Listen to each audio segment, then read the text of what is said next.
we'll talk a bit about self-interest. So chapter 2 is basically looking at this idea of self-interest, and people who are too self-interested can do unethical things. And usually it's self-interest that drives us to do what is unethical, right?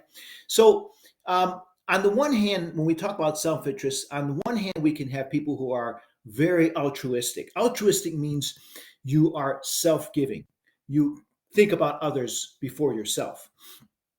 On the other hand, you have selfishness and greed, and we know what that is.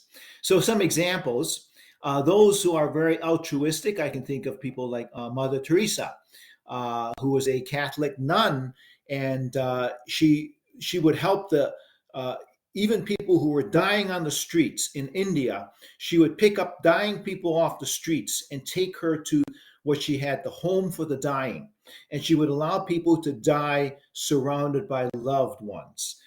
She didn't want them to die alone. So these dying people had nothing to give her, but she was completely a self giving, altruistic person. On the other hand, on the other extreme, we would have what we call a psychopath or a sociopath. A psychopath is someone who's born that way. A sociopath is evil because of the way they were socialized. Maybe they were abused as children. A common element among criminals is many of them were abused children.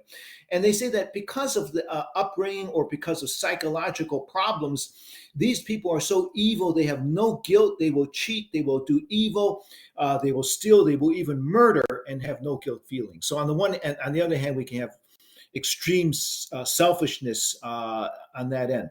So if I were to ask you this question, where would you put yourself? Okay, I'll put up the poll in a second.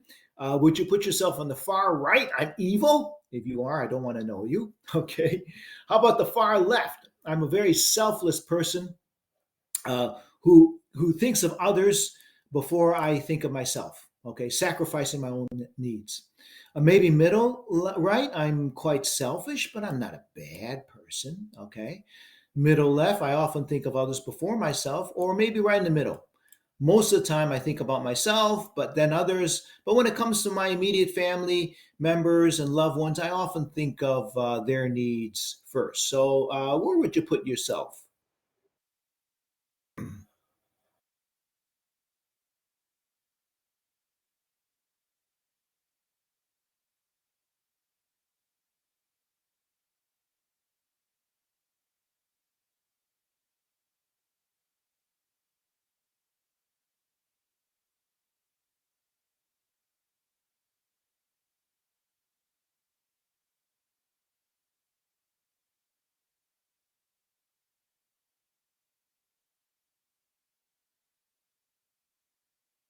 Okay, anyone else respond?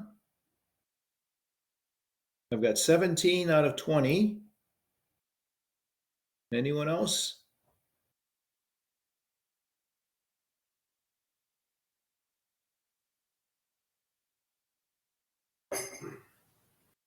Okay. All right. Let me just, last chance to respond. Okay. So I've got 17. And let me show you what 17 said. 17 students. There you go. All right. So a lot of you said that you were around the middle, either middle right, middle left, and some of you were right in the middle. And some of you are a couple of you said you're far left, selfless person. So that's great. If you're someone who is, uh, someone said far right, you're evil. Oh boy, I don't want to know you. I hope you're not serious there. Okay. All right. So now, for those of you who are very selfless, I would say this: it's great to be selfless. People like Mother Teresa have really done a lot of good in this world. But keep in mind that sometimes if you're too selfless, you don't get your own needs met. So it's important to get your own needs met as well. And that's why I say that self interest can be good because acting in one's own interest doesn't necessarily exclude the concerning the interests of others. So you can have healthy self interest. I like the example of you're on an airplane, right? And if you're in an airplane, let's say you're traveling with your child. If you're a parent, you have a child, and they tell you if the cabin was to depressurize and the oxygen mask was to fall down, Now, how are you supposed to do this? Are you supposed to help your child first and then yourself second? Or should you put the mask on yourself first and then your child second? Now, in the safety briefing, what do they tell you? Who's first? Where do you put the mask on first? I think okay. All right. It would be, yeah, you're right, Grace. Me first. That's right. If you listen to the safety briefing on the airplane, they always tell you if you are traveling with someone who needs assistance, to put the mask on yourself first and then help your child. And you think, well, isn't that selfish? Shouldn't I help my child first? But remember, if you don't help your child first, if you don't help yourself first, you could pass out, right? If you pass out, then you can't help your child, right? That's why they always tell you, put your mask on first, help yourself first, then you can help someone else. So again, healthy self-interest is a good thing. It allows us to help others. And it only becomes a problem, like in business, when it turns into greed, right? Like at Enron, the executives became greedy. And so when we look at chapter 2, we have a psychologist by the name of Kohlberg have developed what he called these 6 stages of moral development. And he says that people go through these 6 stages. He actually says most people only get up to stage 3 and 4. Uh, and often we slip back down to 1 and 2. So we can often go back and forth between stages 1, 2, 3, and 4. And he says only a few people can get up to stages 5 and 6. So the first 2 are what we call the self-centered stages. So if you're in the first 2 stages, you're natural. It's naturally self-centered. Don't feel bad for being self-centered, because naturally humans are self-centered. Children, from the time that they're born, they're naturally self-centered. They only do what is right because they're afraid of being punished. Okay. Uh, Toddlers, for example, are if you spend any time with a toddler, toddlers tend to be selfish. Isn't that true? If you're a parent, you know that, right? I like what we call the toddler property laws. Here's how a toddler thinks, right? He thinks, well, if I like it, it's mine, right? If it's in my hand, it's mine. If I can take it from you, it's mine. If I had it a little while ago, it's mine. If it's mine, it must never appear to be yours in any way.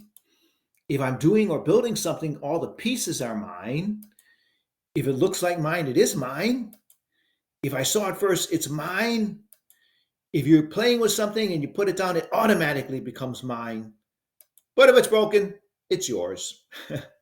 So again, that's how children think, right? They're naturally selfish, and that what we're saying is it's human nature to be selfish, and so it's not a bad thing, right? It's not a bad thing. So we say children are obedient only because they're afraid of being punished or because they want to be rewarded. Another experiment tells us this truth. A scientist had a child face a wall. And he said, okay, I want you to face the wall. Behind you, I'm going to open this toy. I'm going to put a toy on the table. I'll give you the toy, but you can't peek at the toy. If you peek at the toy, you can't have it. Okay? So don't peek at the toy until I say it's okay. So he puts the toy on the table, and then the scientist has his assistant knock on the door, and the assistant comes in and says, sir, there's an important phone call for you. You need to take it. And of course, it's set up.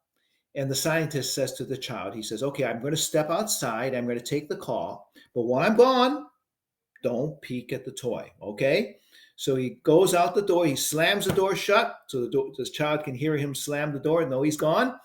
And how many kids do you think turned around to peek at the toy? What do you think?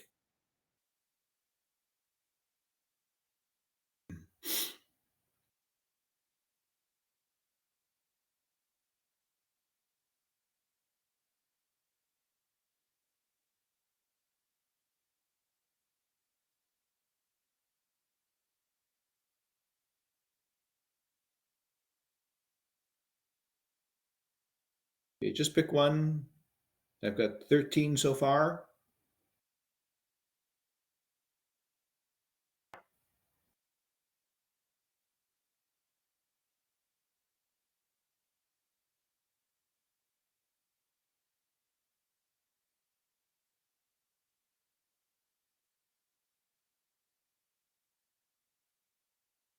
Okay, anyone else? I've got 15 responses. Anyone else? Maybe a few more could respond. Be great. 16. Anyone else? Okay, so let me publish what 16 people said. There you go. Okay, so majority said 50 or 75%. Boy, you really think that children would listen? In actual fact, the answer is 100%. Okay, because kids just can't resist the temptation. They had to peek. Okay, of course, they don't know there's a hidden camera in the room, so they just turned around and they 100% of them peeked. Now, the scientist comes back in the room, and then he asks the child, "Did you peek when I was gone?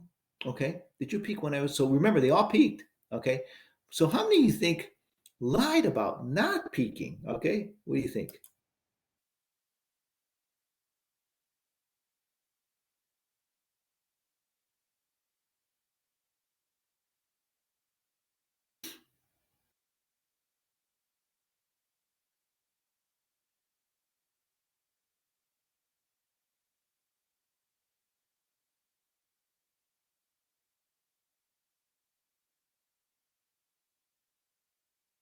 Anyone else? They got 15 right now. 15.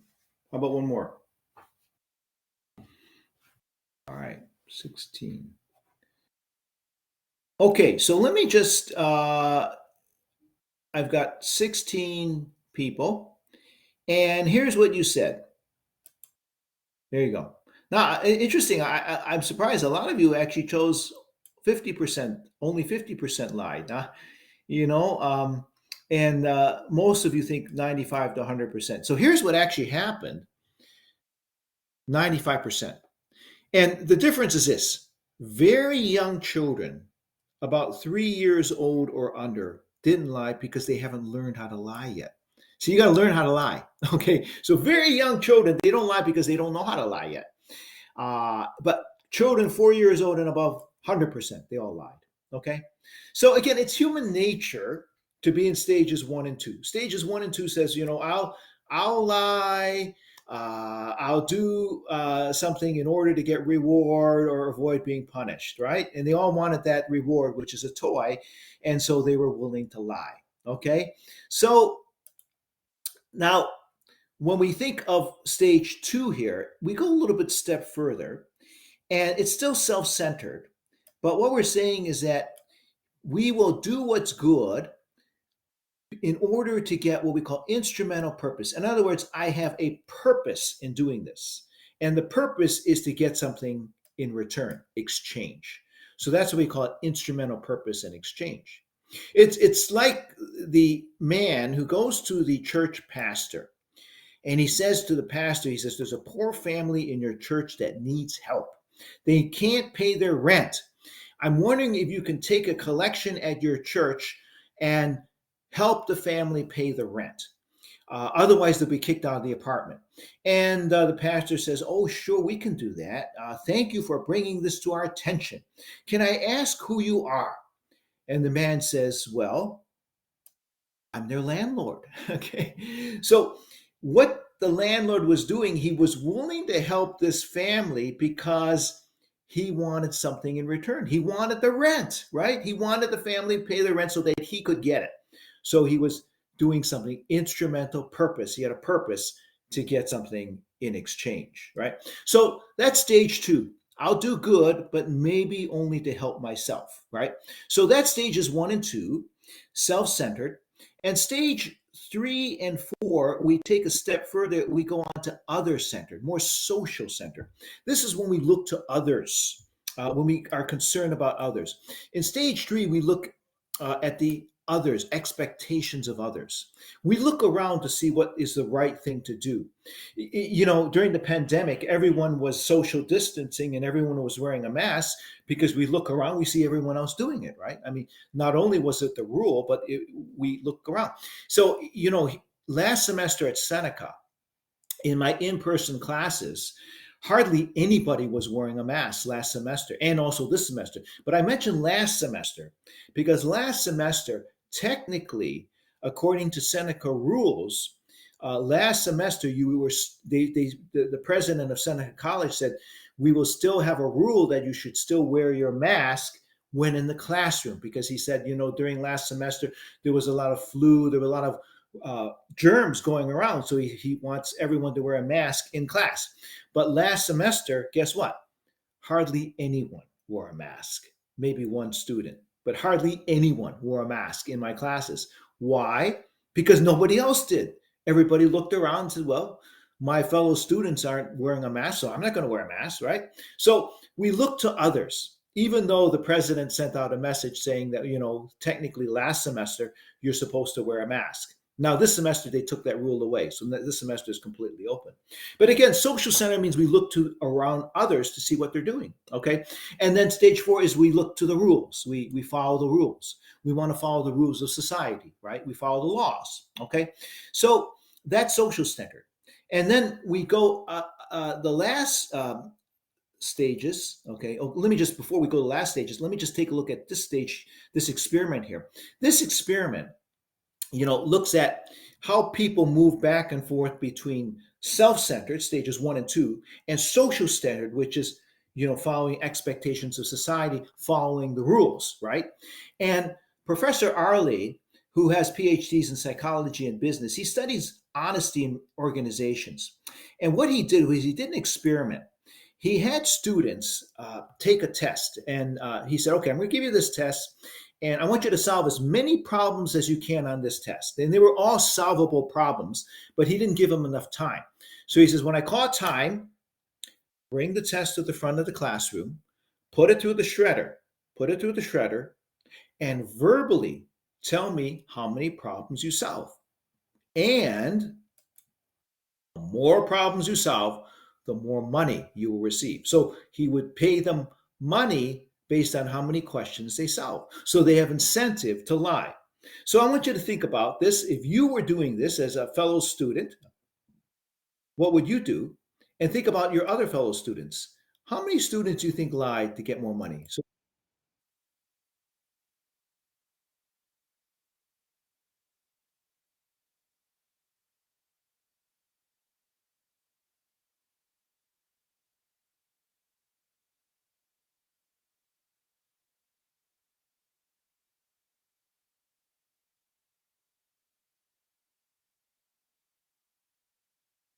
anyone else? 16 responses? Okay. So based on 16 responses, here's what you said. Okay. So some of you said 76 to 90%. Some of you said in the middle, 50%. So the majority of you think, maybe 50, 90%, 50 to 80% of the students would lie in order to get more money, right? 75%, right? So you were all thinking about that range, okay? So here's what actually happened. 100%, almost 100%, more than 90%, almost 100% lied to get more money. And this is what Arlie said. He said he fixed the shredder. Arlie fixed the shredder, so only shredded the border of the test so that researchers could later check to see how many problems the students actually solved, right? And he found that on average, students claimed to solve 6 or 7 problems. But when researchers checked their test papers, most only solved 4. Just about every single student lied in order to get more money. So almost 100%, maybe 1 or 2 didn't, but almost 100% students would lie in order to get more money. So if you would lie in order to get a few more bucks, claim to solve 2 or 3 more problems than you actually did, that's okay. I mean, I'm not saying it's okay, but I'm saying you're average, you're normal, okay? Because that's self-interest, okay? So we're talking about stages 1 and 2. You're self-interested, okay? Now, he did the experiment again, but he made an adjustment. This time, before taking the test, it's the same test. He said, no, but he said, here's the adjustment. Before you take the test, write down as many of the 10 commandments that you can remember. Now, the 10 commandments are commandments from religion. Christians, even Muslims have their own commandments. And even if you're an atheist, even if you don't believe in God, you have no religion, guess what are the 10 commandments? Write down as many as you can. So even if you're an atheist, you would think to yourself, well, what are standards of right and wrong? You would think, well, don't murder, that's for sure. And the don't murder is there, right? Don't murder.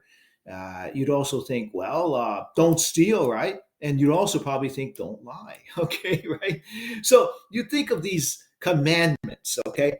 And now, after this minor adjustment, he says, okay, now write the test. Now write the test, solve as many as you can, and the more problems you solve, the more money you will receive. Now, after that one adjustment, how many students do you think lied to get more money?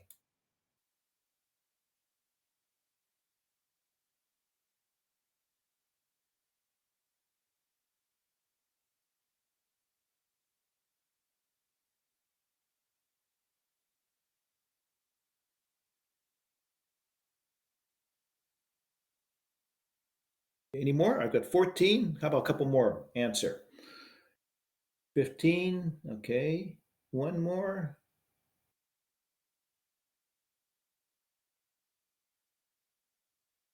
Okay.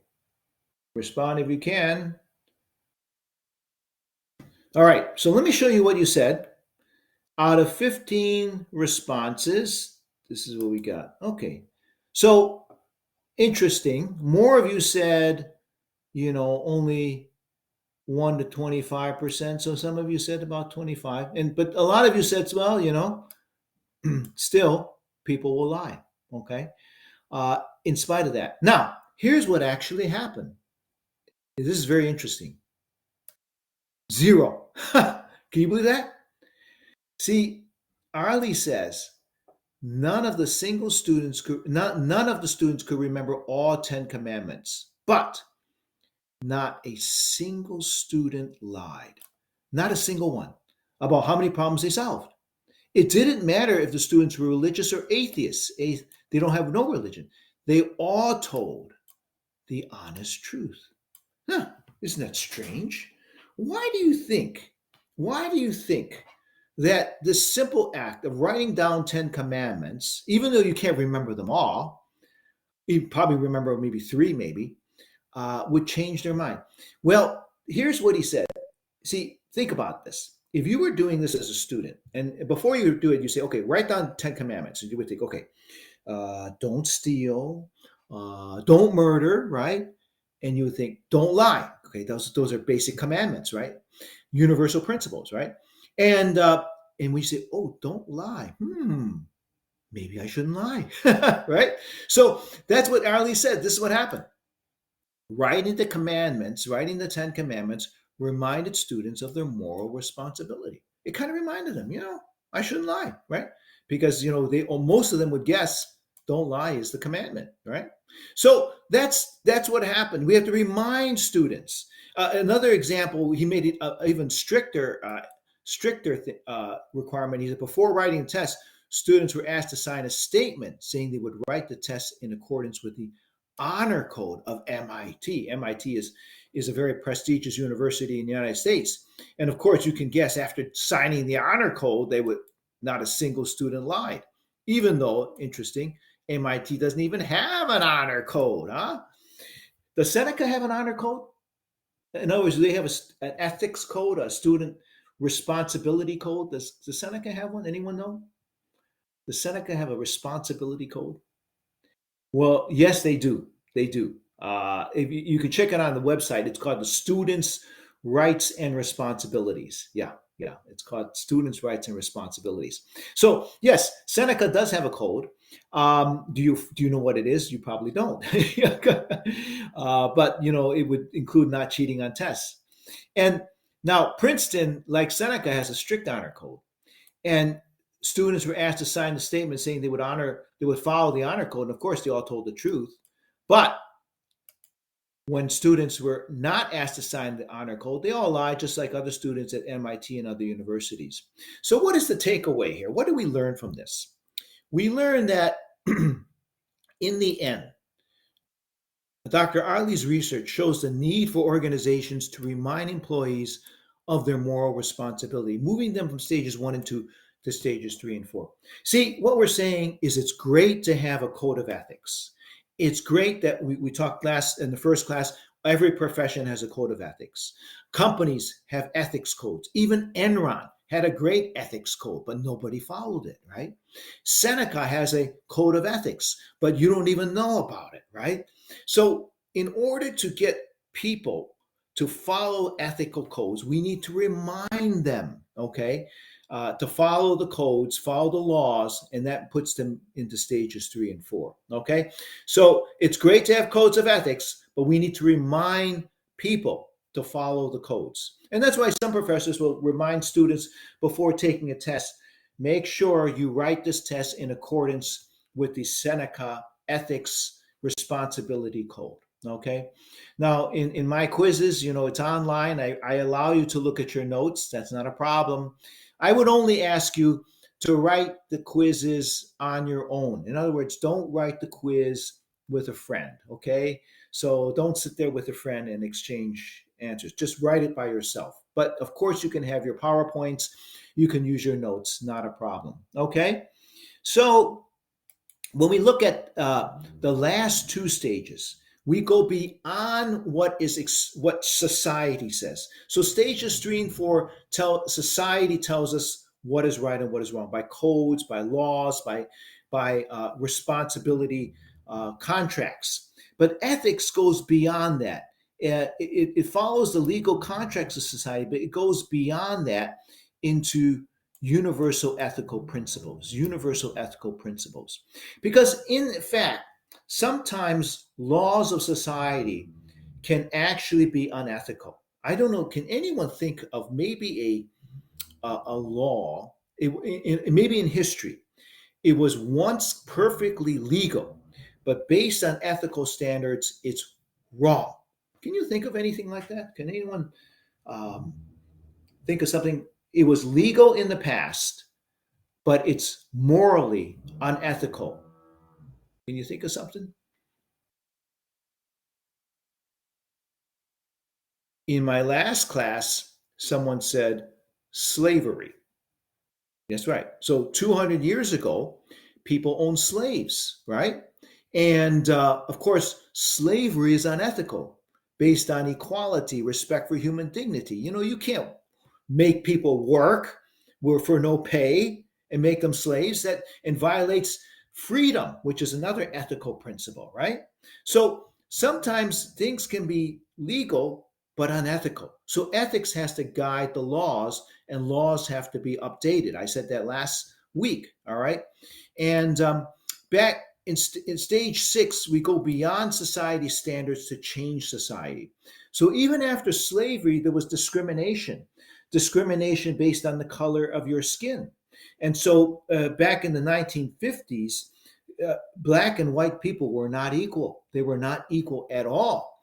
And it took people like Martin Luther King to start the civil rights movement to change laws to become more ethical. See, back in 1955, a woman by the name of Rosa Parks was sitting on a bus. And back then, there was a law, and the law said that if there are black and white people on the bus, and suppose the bus is full, and a white man gets on the bus, he has the right to go up to a black person and say to the black person, "Give up your seat so I can sit down." Can you believe that? Now, that sounds crazy, but that was the law. A white person could tell a black person, "Give up your seat so I can sit down." So white people were superior to black people. Okay, I mean that was the law back then. So Rosa Parks was sitting on a bus in 1955. All right, and a man gets on, the white man gets on, and he tells Rosa, he said, give up your seat so I can sit down. So what do you think? What do you think happened there? In 1955, Alabama, United States, Rosa refused to give up her seat to a white man. So what do you think the bus driver did? A, asked the white man to stand, kick Rosa off the bus, call the police, or ask another black passenger to give up their seat. So what do you think? Take a guess at what happened.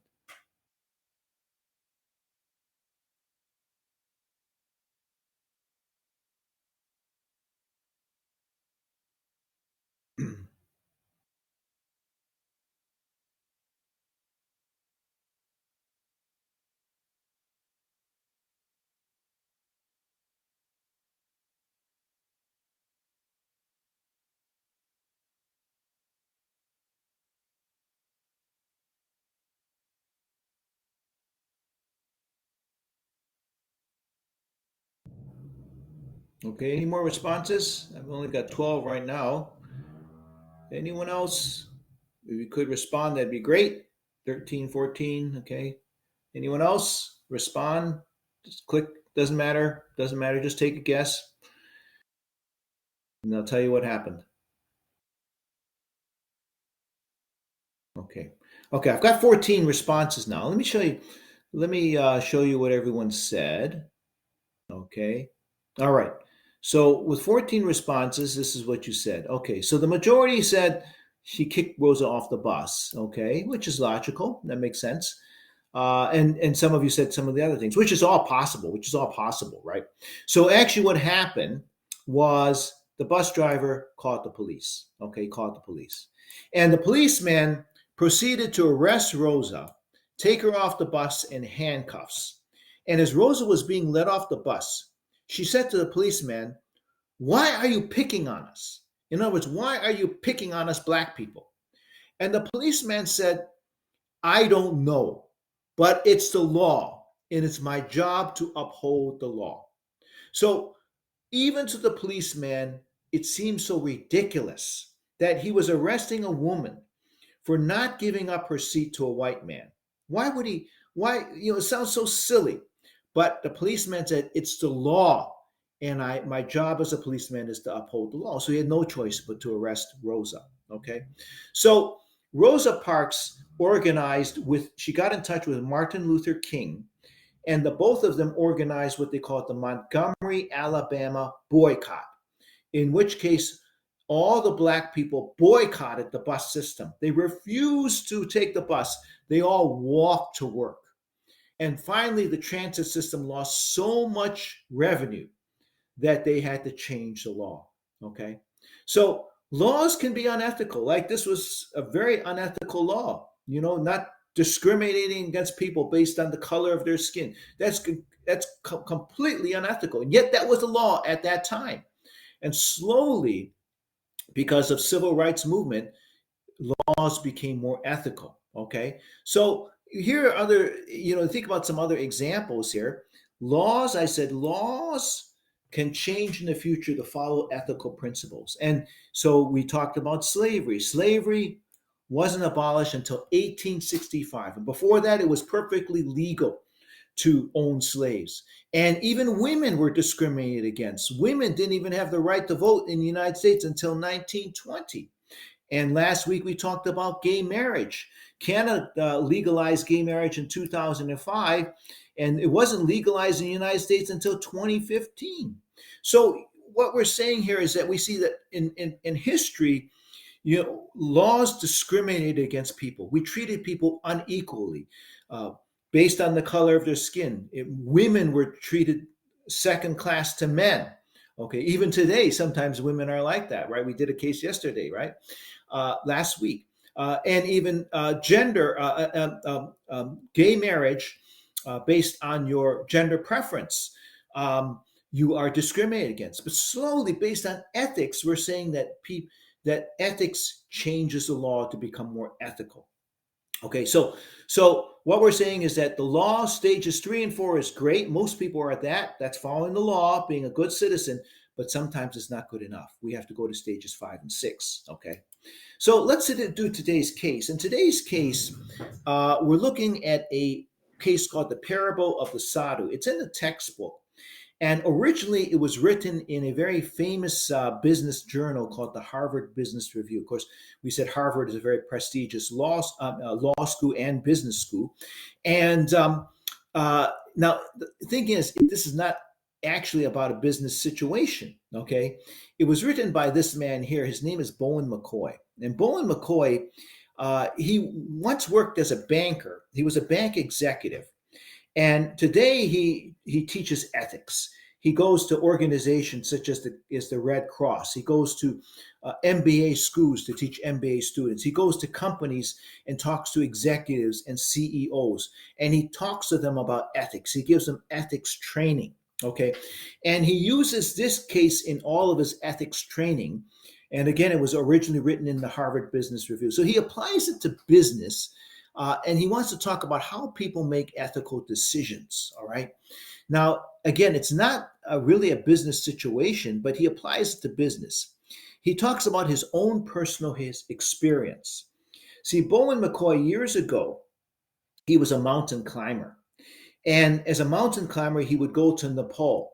In Nepal are the highest mountains in the world, like Mount Everest, the tallest mountains in the world. And he's hiking the tallest mountains in the world with his friend Stephen. And he encounters a what they call a sadhu. That's why he call it the parable of the sadhu, who's an Indian holy man. So in these mountains, they have temples on the lower parts of the mountains. And often holy people would go to these temples, and after visiting the temple, they would go back down. But this holy man, for whatever reason, he got lost or he climbed in the wrong direction. He went up instead of down. And going up, he almost froze to death. Okay, because they don't wear much clothes, right? And so he almost froze to death, and he was discovered by McCoy. And McCoy learned from this experience factors which influence ethical decision making, factors which influence our ethical decision making. And so McCoy says that he was hiking Mount Everest, the tallest mountain in the world, with his friend Stephen. And he has also hired porters to carry equipment because it's heavy equipment and guides to help guide the way up. And this is not cheap. You hire these men to go with you, to guide you, to carry your equipment. Of course, you spend months in training. He took 6 months off work. It's a very difficult climb. I was watching a documentary about climbing Mount Everest, and they said that it takes about, it costs maybe $50,000 to the total cost to hike Everest. Okay. And so, you spend tons of money. You spent 30,000 easily, 50,000 easily on this trip. And plus you take 6 months off work. So he's doing this once in a lifetime opportunity to hike Everest. And at 14,500 feet, McCoy, Stephen, and other climbers made camp in a hut. So they have these huts about 2/3 of the way to the top. And campers, hikers can camp there for the night. There's no running water or electricity, nothing like that. But they could camp in the hut for one night and then be on their way to the last third of the climb, which is the most difficult part. Okay. And so they make camp in a hut. And in the morning, they set off to make the most difficult part of the climb. And they're a New Zealander, a group from New Zealand, people from all over the world come to Everest to climb to the top of the mountain. And they're a New Zealander, a man from New Zealand. He finds a sadhu and he carries him down the mountain part way because he's almost frozen to death. And he puts him in front of McCoy. So the New Zealander comes down, he dumps the sadhu. He was carrying him on his shoulder. He dumps the sadhu in front of McCoy. He says, "Okay, I've done what I can. You have porters and guides. You care for him. We're going on." So he says, "I'm going back up the top of the mountain. Okay, so you can take care of him now." So McCoy says he's got the sadhu in front of him, almost frozen to death. He says, "I took a carotid pulse and found that the sadhu was still alive." Stephen and the four Swiss, they came with people from Switzerland, were also following along, began stripping off their outer clothing and opening their packs. The sadhu was soon clothed from head to foot. He was not able to walk, but very much alive. So they warmed him up. They gave him clothing and put clothing on him. He was warmed up. He was very much alive. And then he says, I looked down the mountain and I spotted Japanese climbers marching up with a horse. So he says, "Okay, treat him for hypothermia. Warm him up. The sadhu is alive, but he didn't seem he could walk, right?" And then he sees Japanese climbers. Some of them come up with a horse. You can take a horse at least part of the way up. Without a great deal of thought, I told Stephen and one of the guides I was concerned about withstanding the heights to come and wanted to get over the pass. He wanted to get over this difficult part of the mountain. So I took off after several of our porters who had gone ahead. So some of the porters that he hired, they had already going. And McCoy said, I got to go. And he left the Sadhu with Stephen, and he went off because he said, he was concerned about getting through the most difficult part of the mountain. Okay. So McCoy left the Sadhu with Stephen and pressed on toward the peak. So he made it. McCoy made it to the peak an hour before Stephen. Okay. And he was excited. He was so happy. He made it. He finally made it, his once in a lifetime goal to make it to the top of Everest. Okay. Now, Stephen came later. Stephen left the Sadhu reluctantly. Stephen actually wanted to stay with the Sadhu. Stephen actually wanted to carry the Sadhu back down to the bottom. But nobody was willing to help Stephen, and Stephen couldn't do it by himself. So Stephen had to continue the climb to the top. So Stephen arrived at the summit an hour after I did. Still exhilarated by victory, I ran down the slope to congratulate him. So he's very excited. He's not thinking about the Sadhu. He was so excited he made it to the top of the slope. But Stephen was thinking about the Sadhu, and Stephen was mad at him. Okay, so he goes down to meet Stephen. Stephen had already been suffering, had a hard time coming up. He was suffering from altitude sickness, walking 15 steps, then stopping, walking 15 steps, then stopping. The guide accompanied him all the way up. So, it was tough for Stephen because of the altitude, and he was struggling to get to the top. That's why he couldn't help Sadhu by himself. And when McCoy got to Stephen, Stephen was angry. When I reached him, Stephen glared at me and said, how do you feel about contributing to the death of a fellow man? Who's this fellow man that he's thinking about? Well, of course, he's thinking about the Sadhu. Okay, McCoy had already forgotten about the Sadhu, all right? And McCoy says, is the Sadhu dead? I inquired. No, replied Stephen, but he surely will be. So what happened afterwards, okay, Stephen tried to get more help for the Sadhu, okay? He asked the Japanese, remember the Japanese had a horse, and he asked the Japanese, can I use your horse to transport the Sadhu back down to the bottom of the mountain?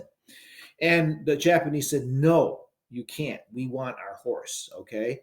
And so then he went on and he asked the guides and the porters to carry the Sadhu down to the hut. He said, okay, carry the Sadhu down to the hut. But the guides and porters said, well, we don't have the energy to carry the Sadhu back down to the hut and then take you up to the peak. And so they only carried the Sadhu a part of the way down, okay?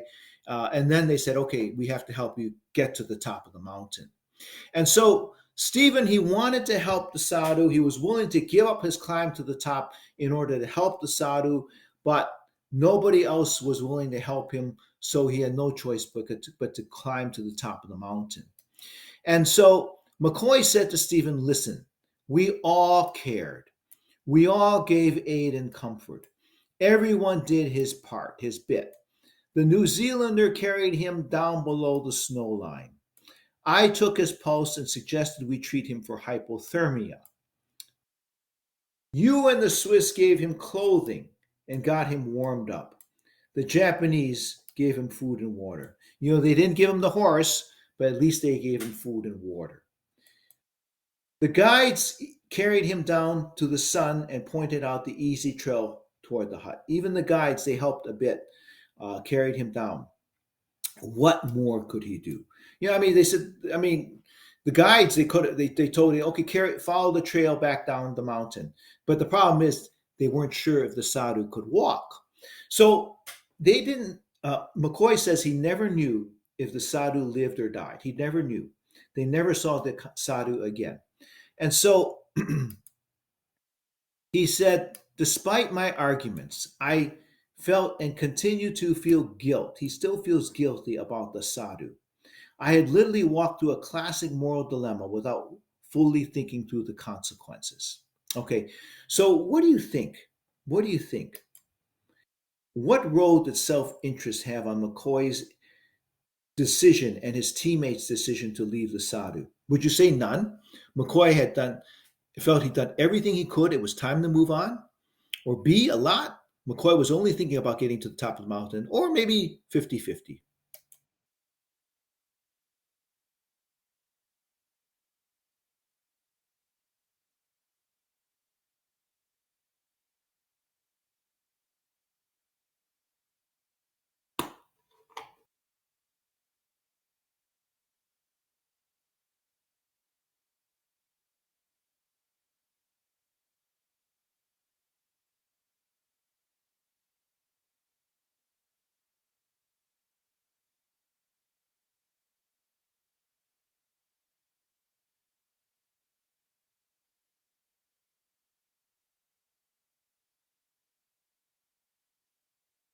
Any more responses? I got 15 so far.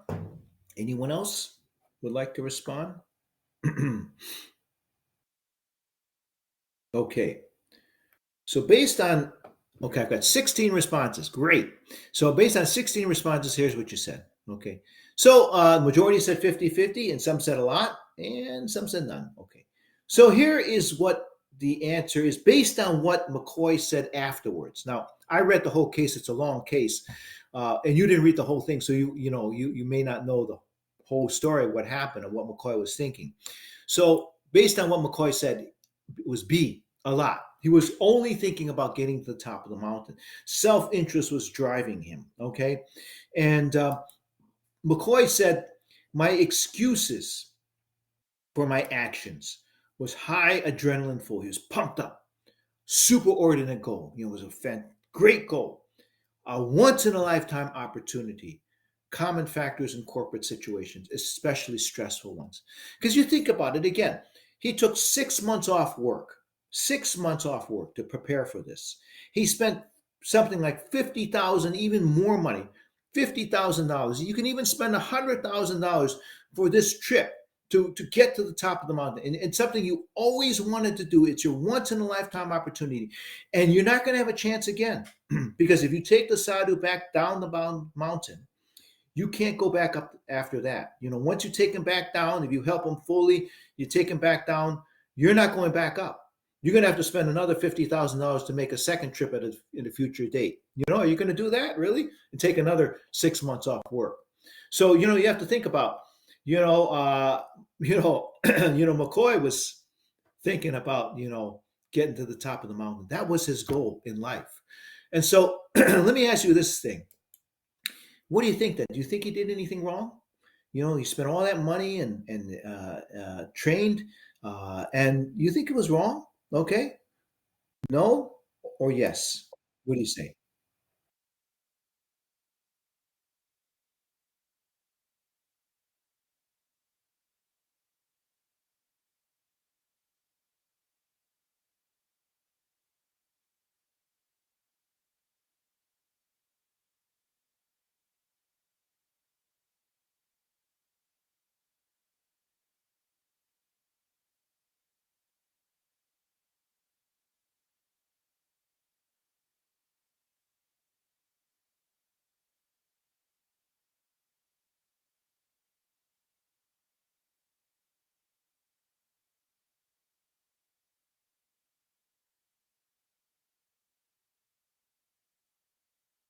I've got 14 responses. Anyone else can respond?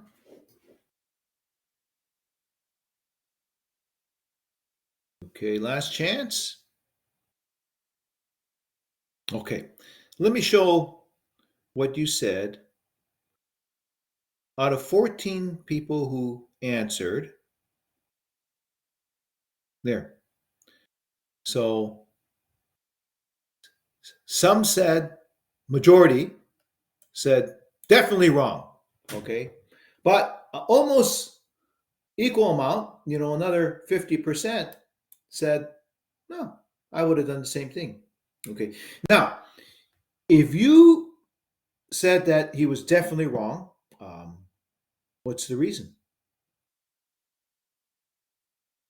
Some students in my, let me see what you said first. Why do you think it was wrong? Life and pain of the sadhu. Yep. Okay. Yeah. Okay.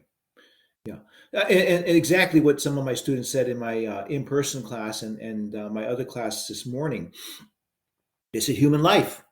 You got to save the guy's life, right? Okay, um, and it's interesting. A lot of people, McCoy. He said he did this case. He does this case in all his seminars with thousands of people, and he says that in most cases, if he had to calculate all the thousands of people who answered, he says it's about 50-50. So almost like what we have here. But he says it's approximately 50-50. 50% of people said, no, you didn't do anything wrong. I would have done exactly the same thing. And honestly, you think about it. If I spent $50,000, if I took 6 months off work, and my goal in my life is to make it to the top of the mountain, I'm not so sure if I would give up that to help a sadhu, you know. And so now they asked this man here his opinion. Or let me give before that, I'm going to give you this example here. This is not I want to show you how extreme self-interest is. So McCoy admits it was his own self-interest. Now, here's an example. In 2006, more than 40 climbers climbing Everest passed by and left a British mountaineer to die while while pursuing their goal to reach the summit. So they passed a British man, another mountaineer. Solo climber David Sharp, 34 years old, was found huddled 1,000 feet from the peak in a cave. He had succumbed to oxygen deficiency on his way down the mountain. So he was going to die without help. Okay. Now, this is not a sadhu, he's a fellow climber. And yet, more than 40 climbers passed him by, didn't offer any help because they knew if they had to help him, they would have to give up the climb to the top. Nobody was willing to do that. So they just passed on by. Okay. Now, this man here was asked about this. They asked Sir Edmund Hillary, the first man to conquer Everest.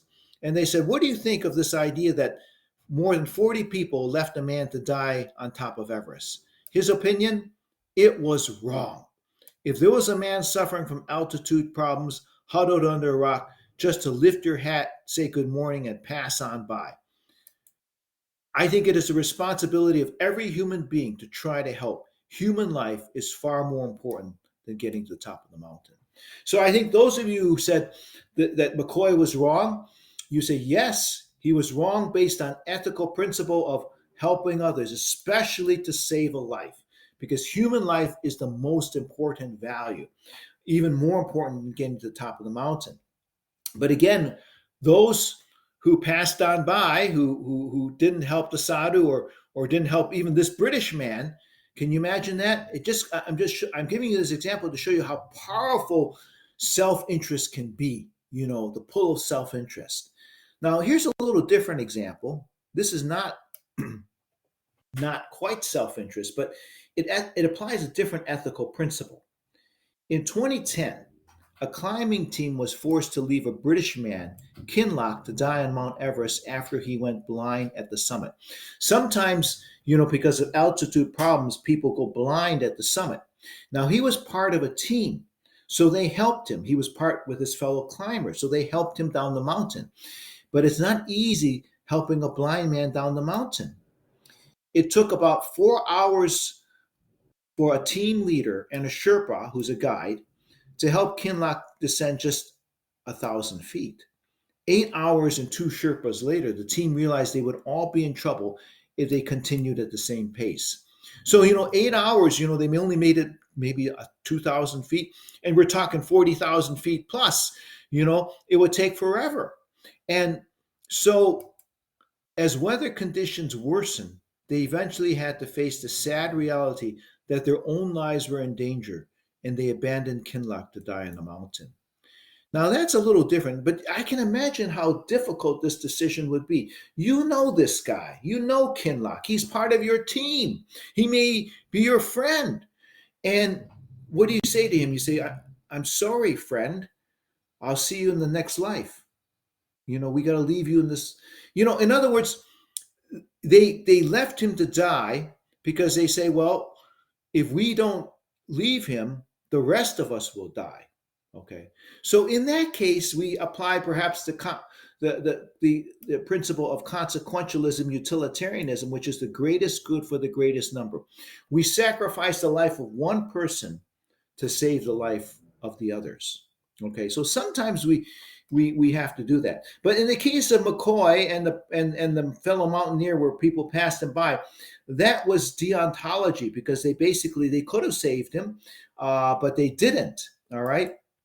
Now, so what I asked you is this question is, what stage of Kohlberg's stages of moral development do you think McCoy was at based on his decision to leave the Sadhu? So, what stage do you think he was at? Remember, stages 1 and 2 are the more self-centered stages. Stages 3 and 4 are the social-centered stages. Stages 5 and 6 are the ethics-centered. So, take a guess. What stage do you think, based on his decision to leave the Sadhu?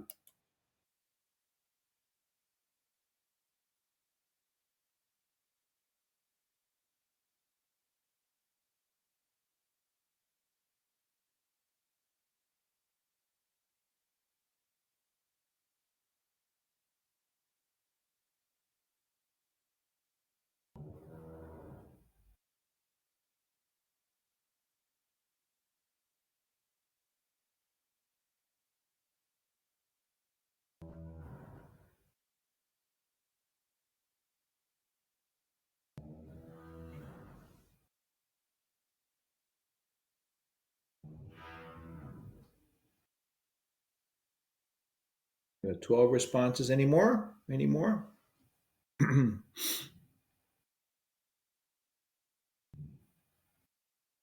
Go ahead and take a guess if you can. Answer. All right. All right. Let me just publish it with. Here's what you said out 12 people, and here's what you said. All right. So most of you said stage 2, right? Some said stage 3. Okay. Now, those of you who said, stage 2, it makes a lot of sense because, he was definitely self-interested. He admitted he was self-interested to get to the top of the mountain. All right. But in this case, the answer actually is stage 3. Okay. Because he's following the expectations of others. See, everyone else, nobody was willing to give up the climb to the top, except for Stephen. Everyone wanted to help the Sadhu a little bit, but they still wanted to get to the top of the mountain. So everybody left the Sadhu. So in this case, he was following other climbers. All right. Only Stephen wanted to save the Sadhu. So what it shows us is the group influences our ethical decisions. It's the influence of the group, right? That's why in Ontario, if you're a young teenager under 18, so if you're like 16, 15 years old, there's a restriction on your driver's license. And the restriction is you're not allowed to take more than one passenger unless it's a member of your family. So you can drive your mother and dad, your mom and dad in the car, but you can't drive your 2 teenage friends, right? The reason is because they know that young teens, especially boys, they're influenced by the group. Those of you who are young men, don't you drive more aggressively if you have your friends with you? Sometimes you do, right? They tested by putting the teens in a video driving game, and they found they tested them when they were alone, and they also tested them when they were with their friends. They had friends watching. And guess what? The young teens ran about 40% more yellow lights, had 60% more crashes when they knew their friends were watching, right? So that's why research shows that young teens, boys especially, are more influenced when their friends are in the car. So they restrict teens from putting their friends in the car, right? So we know the power of peer, the group influence. If I were to ask you this question here, and this is not a trick question, I want you to match this line with the 3 lines here. Which line do you match it with? It's not a trick question. Answer is obvious. It's obviously A, right? That's the obvious answer, right?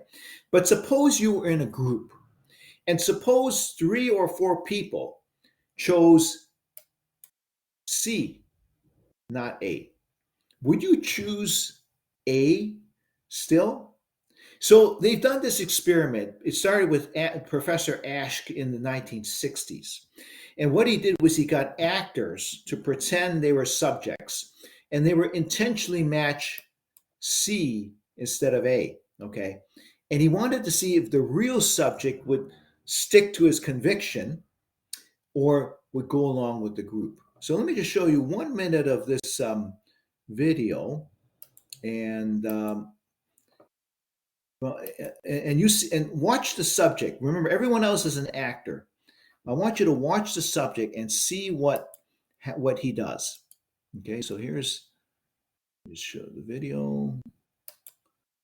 Okay.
So you see what happened there, right? So the first time, right, the subject, he said one. It was to his conviction. Okay, he said the right answer. But the second time around, he went along with the group. Okay, so they've done this experiment many, many times over. Most people, they found will eventually go along with the group. Okay, a few people will stick to their conviction, right? But most people will go along with the group. So it shows you the influence of the group on our decisions. Okay, now Stephen, he was willing to go against the group. He felt that he had to do everything he could to save the sadhu's life in accordance with his Christian ethic of compassion. I had a utilitarian response: do the greatest good for the greatest number, give a burst of aid to minimize the sadhu's exposure, then continue on our way. So everyone else said, well, we'll help a little bit, but we got to go up to the top of the mountain. Only Stephen wanted to give up the climb to the top to save the sadhu's life, but he couldn't do it alone. See, so that's why he had to, follow the porters to the top of the mountain. So Stephen was at stage 6. He was willing to go past the group to respect human life. Human life. Okay. All right. Now, if the sadhu had been a beautiful Western woman, do you think McCoy would have acted differently? So, what do you think? Based on this idea, what do you think? Do you think it would have been differently?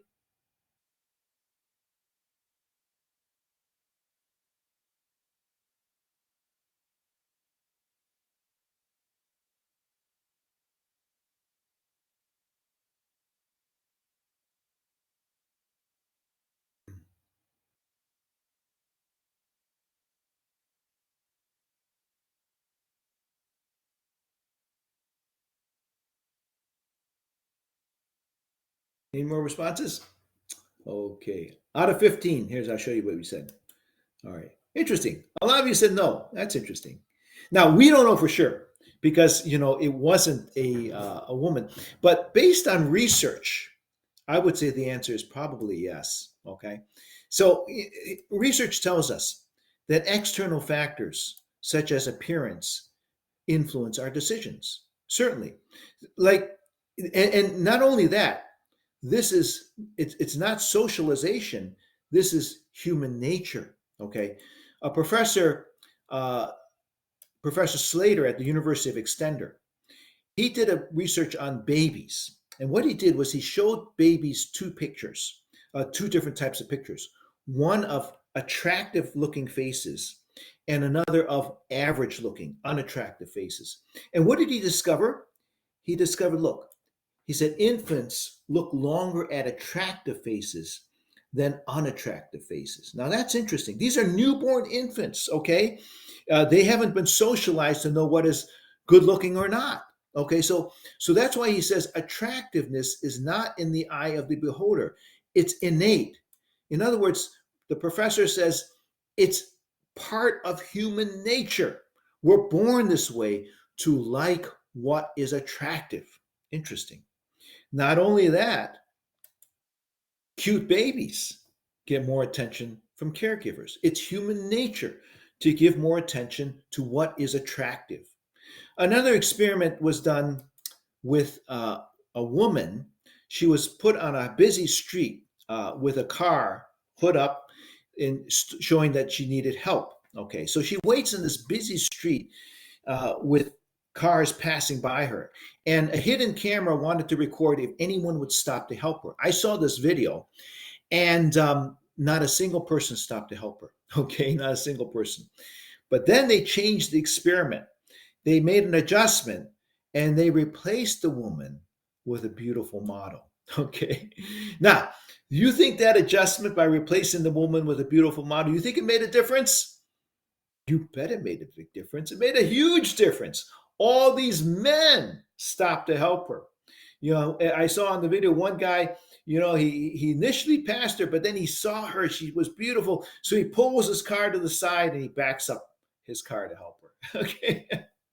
So what I'm saying is human nature. If you like what's attractive, if you're naturally selfish, that's all part of human nature. And so what we're saying is for ethical decisions, we need to often go beyond what is human nature, what is social centered, to ethical principles. And that takes work. Not everyone's able to do that.